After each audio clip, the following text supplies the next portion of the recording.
حضرت ابو ہریرہ رضی اللہ تعالیٰ عنہ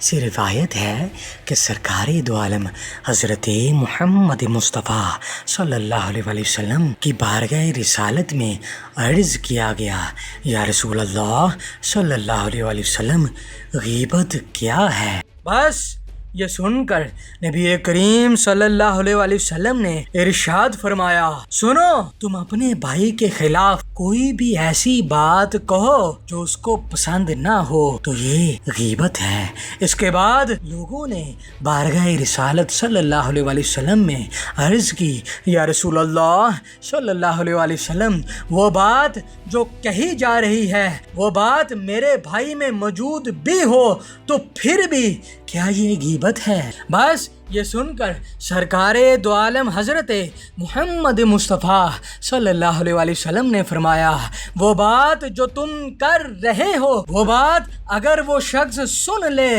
تو اسے ناگوار گزرے، اگر وہ بات اس شخص میں موجود بھی ہے بس تو یہ غیبت ہے، اور اگر وہ بات اس شخص میں موجود بھی نہیں ہے تو تم اس شخص پر بہتان لگا رہے ہو، یعنی ایک تو تم اس کی غیبت کر رہے ہو اور دوسرا وہ بات جو اس میں موجود ہی نہیں وہ بیان کر رہے ہو۔